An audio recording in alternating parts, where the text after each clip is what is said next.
collective privilege. 3 hours ago, I got hold of a demand letter to address to the contractor of the Oval. This is with respect to the injury sustained by one Carla Katrina Kim S. Arriba on that newly renovated Oval, where in preparation for her karate tournament in Dumaguete City, Danau City, and Indonesia on August 29, 2024, at about 6:50 in the evening, together with other Cebu City participants in the sports festival tournament. They're preparing on September 7, supposedly 7 and 8, did karate drills, scrimmages, and sprints. Thereat, she injured herself.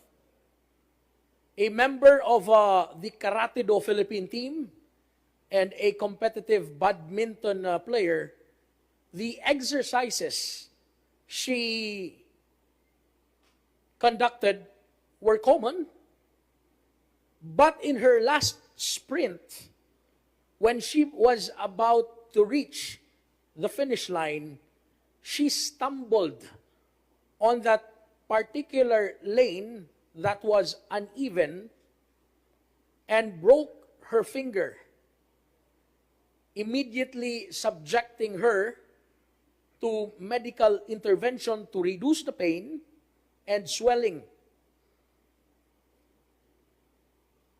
She was finally referred to the orthopedic hand specialist, Dr. Philip Ayan Barlaan of the Cebu Orthopedic Institute, and was operated the following day on August 30, Mr. Chairman. Now, she is demanding the amount of 20,000 charged to PhilHealth, medicine 10,000, loss of income, being the proprietor of a company called Triple K and Karate Do instructor, for 550,000, damages for 200,000, moral at that, and exemplary damages for 100,000, amounting to a staggering 880,000 pesos. Now, I brought this to the fore, Mr. Chairman, in contemplation of future incidents that may arise, especially in the light of a landmark case on torts and damages, City of Manila versus Chutico, 22 SCRA 267, when upon stepping down from the curb to board a jeepney and took a few steps, the complainant fell inside an uncovered and unlighted manhole, causing injury, Mr. Chairman. City of Manila was demanded to pay for the damages, Mr. Chairman.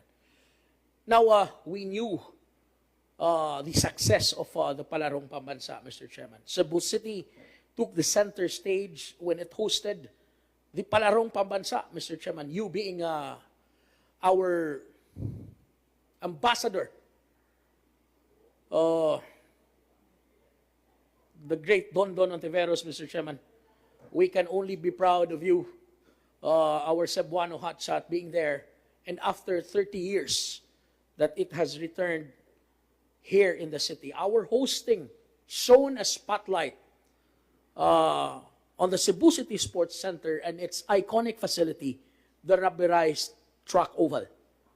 For the Palarong Pambansa, the repair of the track oval was the most anticipated renovation being closed for a year, as it was built on 1994 for the Palarong Pambansa in 2012. The city spent 25 million to rehabilitate it. Now, with inflation, the city spent 53 million more for the Palarong Pambansa this year. The renovation, however, of the Oval has ruined and has gotten worse, Mr. Chairman, on particular lanes. Days before the Palaro was to begin, there were noticeable lumps in the Oval. During the Palaro games, rumored of it being substandard were confirmed after investigation revealed that the track oval fell short of the 400-meter World Athletic Standard distance because of the mistake in the lining of the oval. All 8 lanes fell short of 400 meters, resulting in the nullification of 11 track records in 4 events: 3,000-meter steeplechase, 2,000-meter walk, 400-meter hurdles, and 4x400-meter relay, all involving 19 athletes from 5 regions. Now, Mr. Chairman, barely 2 months from its renovation, it is riddled with potholes and cracks, with the rubber steadily peeling off and producing an uneven surface that pose hazards to athletes and other users of the track oval. True enough, Mr. Chairman, one such athlete, as I gained knowledge today, was injured and was operated on. Mr. Chairman, what we want here in the Sangguniang is for the city to be relieved of any case that may arise from the injuries that may befell upon those that would use our track oval, Mr. Chairman. Instructive is Article 2189 of the Civil Code, which makes cities like us liable for damages for the death or injury suffered by any person by reason of the defective condition of roads, streets, bridges, public buildings, and other public works under their control and supervision, Mr. Chairman. Allowing the public to use the track oval without safeguard, despite its continuing state of disrepair, is a reckless endangerment, Mr. Chairman, to the public. And the city is unnecessarily exposing itself to liability for injuries to the hapless public, Mr. Chairman. On that note, Mr. Chairman, I move that this privileged speech be noted. Motion presented by Member Gelon, Second. seconded by Member Yang. Motion is carried. I move to call upon the office of the mayor, Mr. Chairman, to immediately cause the repair of the track oval at the expense of the contractor, Mr. Chairman. I move to direct the sports center management, Mr. Chairman, to close the damaged, dilapidated, and deteriorated lanes, Mr. Chairman. And I move to direct the contractor to attend to the complaint of the victim. Otherwise, we will be subsidiarily liable for this, Mr. Chairman. And lastly, I move to urge the sports center management to conduct its own technical audit, Mr. Chairman, and submit a detailed report and recommendation within 5 days from receipt hereof, Mr. Chairman. So moved in an omnibus manner, Mr. Chairman. Motion presented by Member Gelon, seconded by Member Safra. Discussion? Discussion. Yes, Member Yang. Mr. Chairman, kana responsible ta, ana, akong suggestion na siraduin niyo ng oval. I'm just going to warn you with my 30 years experience, kuyaw ka ng gisik-gisik, daghang kayo, dili malangod na din higod. Around the Philippines, apil na sa sitio, daghang kayo nakapandola, masangit man ka. Magdagan ka hilabi niya, nagdagan siya og hapit 7 p.m. Dim go na god. Niya dagan siya, di man na maklaro ni mo god kanang kunot-kunot, di na ni mo klaro magdagan ka na. So, ako pa ninyo, sirduin ang oval og una, kung mahimo magani partial og serado, kay wa mo ko kakitaan na og inner lane na bay nagisi-gisi, sirduan na dyan na ang katong nagisi-gisi. Pero ang problema god sa akong nakita ato, ni spread man god. So you cannot close 1 lane or 2 lanes. So para nako, while para nato sa city, ang kontraktor na responsible kay wa man tarong taod, kita sa city government being the owners, should close that. Kung imo padaganon, padaganon lang sila. Anyway, ang kontraktor mo bayad, responsible sa tana. That's very dangerous. Ha? That's very dangerous. Mapando mo, magisi, na masiwa siya gisi, magisi yung kay humok man tong, ang rubber, wa man ang mupilit sa asphalt. So, igdagani mo, maigo sa imong tail, masangit, muinat siya ba? Malabay ka, ana. Imagine, karatista na nalabay gud siya gud. National team member, sir. National pa yun. Labi na kang ordinary nga tao nga mag-jogging lang diya mabuntag. That's just my opinion, Mr. Chairman. It's really up. And I think it's about time for the person in charge of the palaro and that oval representing the city and the DepEd, they should speak up already about it. Kaya mura magong nahilom ko, dumanin tabo.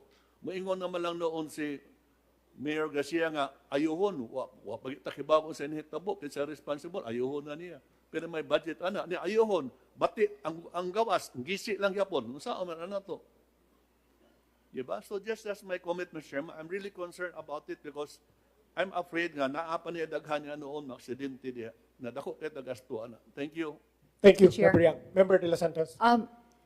Is anyone in the council knows what is the status now of the contractor? Because I have only read in the papers, with due respect to the acting mayor, Raymond Garcia, he said that he will deal with the contractor as soon as the contractor is back from out of the country, no? Because the contractor is out of the country. So, ako lang question ba, sa ato pa, kung ikaw, usa ka contractor, o niya, out of the country ka, dili na nimo matrabaho ang imong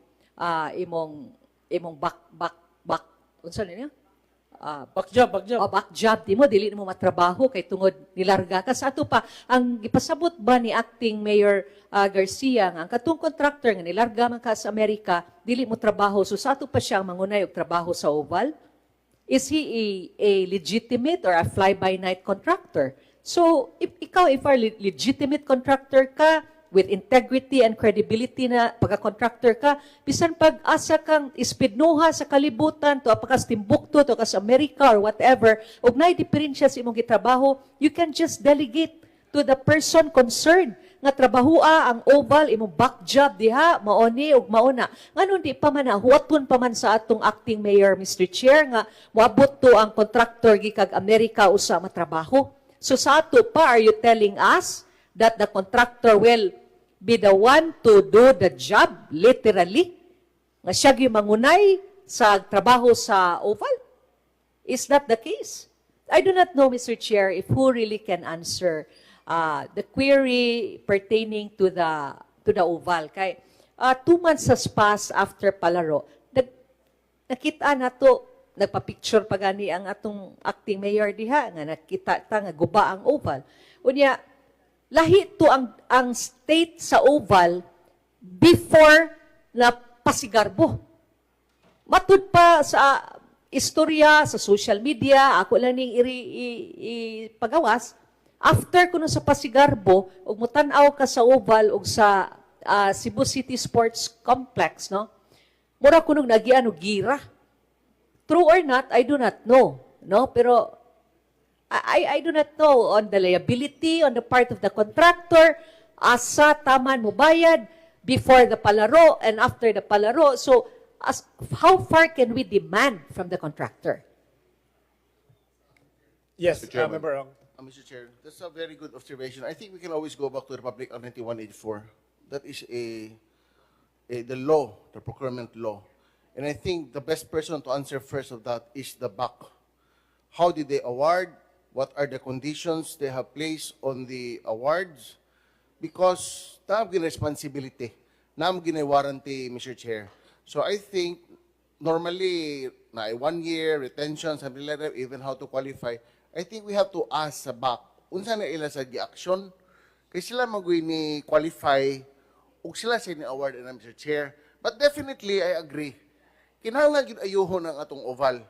Kay, kuan gyud, kanang we spend so much, and then yet karon daghang problema, Mr. Chair. Thank you. Member Wenceslao. Yes, Mr. Chairman. I shared with the observation of Member Yang, Mr. Chairman, because 3 weeks ago, I was there in the Abiliana Sports Center. Nituyok sa ko dito together with the chairman, Commissioner Pajes, no? nakita na ko dito, Mr. Chairman, nga there is really a need to kining have a immediate repair. Dili lang kay ang one lane kay murag nikatay na ang one. Was this after Pasigarbo, Member Wenceslao? I think that's after Pasigarbo siguro to or before Pasigarbo. I cannot remember. Basta there was a time that I was there. So kinahanglan yun nga uneven yun ang iyang kuha niya. Delikado kayo nanasay musunod nga madisgrasya. So I think, Mr. Chairman, I share the observation of Member Yang. Of Member Yang. Chairman, in Yes. addition lang, Chairman, you know, kanang rubber, the whole oval, Mr. Chairman, nga rubber, you need to repair that. Di man na mahimo ang katong nagkunot, nagisi imong kuanon. Di ba? So, dili ka na repair ang tawag ana. It has to be, I don't know, re-rubberize the whole thing. Di na mahimo ang nagisi ara. Kay, di man magdugay itong kilid sad. Di ba? Kay pareha magproblema na, wa ma-cure ang asphalt, gi-rubber ra. Nagataos rubber, wa na takhibaw, politik, hibaw, bag, di ba? So, kanang tibok oval, Mr. Chairman, has to be re-rubberized. Ato, tangon ang tanan rubber, all 400 meters o 8 length, 10 length pa na, usbon o butang o rubber. Di na mahimong repair lang. Kato, nagisi ilisan, awa, nagapat, napati sa kitanahon. Mura kag Levi's nga gisi-gisi. No, believe me, Mr. Chairman, Yes. dili na mahimo nga ayaho nimo ang nagisi lang. Usbon jud og rubberize ang whole oval mo na solusyon na. So dako Sir. kay nang gastuha ha sa Thank you. para kontra. Member Espares, before Because of the recent situation